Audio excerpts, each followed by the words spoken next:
Intervening time, fomented, any more questions? Can you show the straight leg one again? Sure. So we end up here, but I don't have anything stopping him from rolling.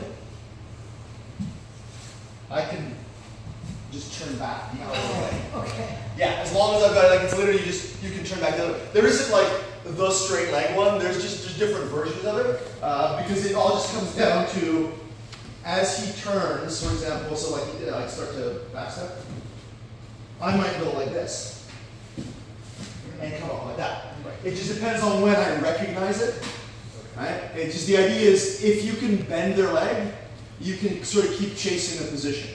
If you can't bend their leg, then you should step out and just keep the direct lever, like the straight extended lever, and stand up and control it as a sweep.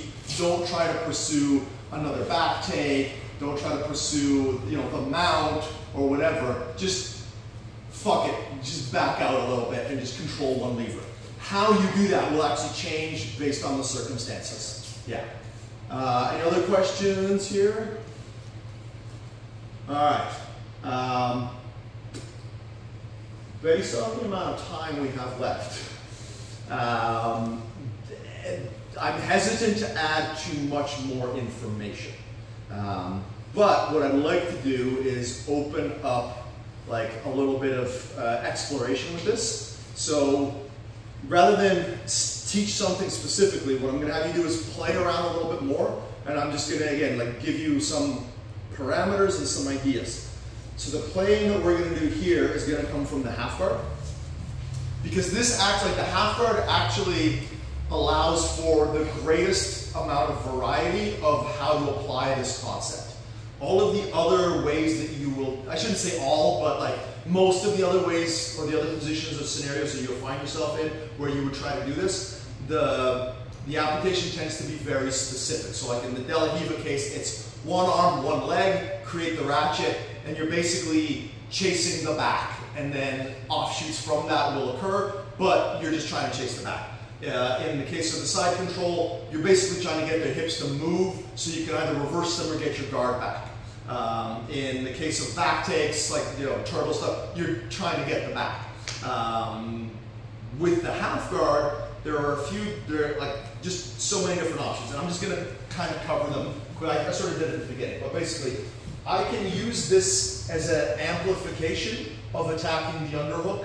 Right? So if I get to here, and then I push my partner's foot across and start knee torquing, that amplifies the underhook-based back attacks. Right? That's just, and then this isn't revolutionary. This is just Lucas Leite for the last 20 years has been doing this to everybody. Right? It's just called a knee torque.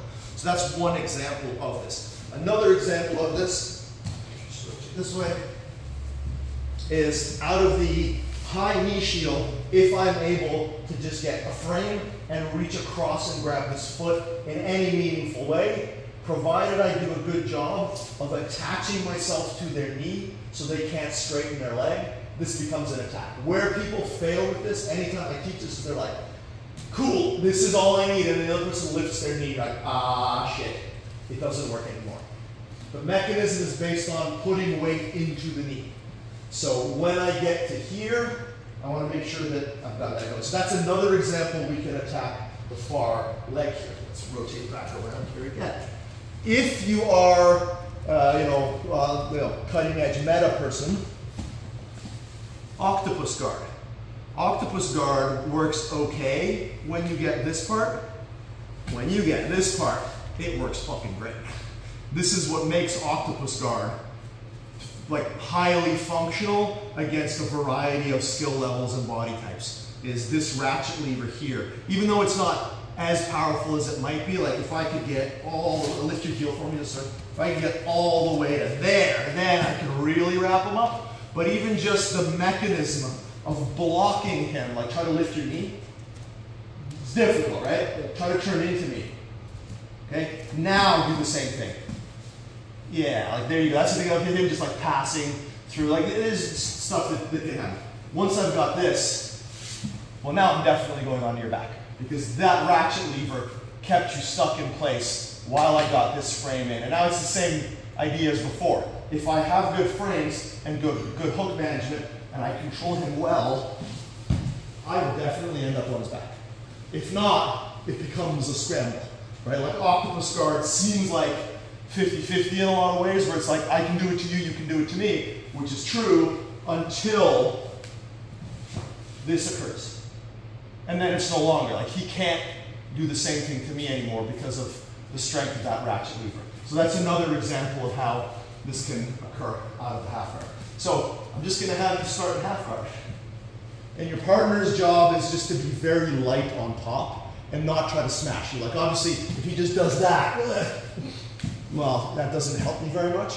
So just be a stable platform for your partner to move around and try to find a ratchet lever and see how it works for you. Like, I really adjust your resistance level as the top player to make sure that your partner is getting somewhere where they can initiate the ratchet lever, and then you figure out how you want to try to respond to it after that. Does that make sense? Yeah. With the caveat again that if that's too much cognitive load, just keep working on the first two positions in a way that works for you. Like I said, I want you to leave here definitely being able to apply this mechanism somewhere in your jiu-jitsu, not just being able to rattle off 10 techniques that you learn. All right? Yeah. Let's get to it, guys.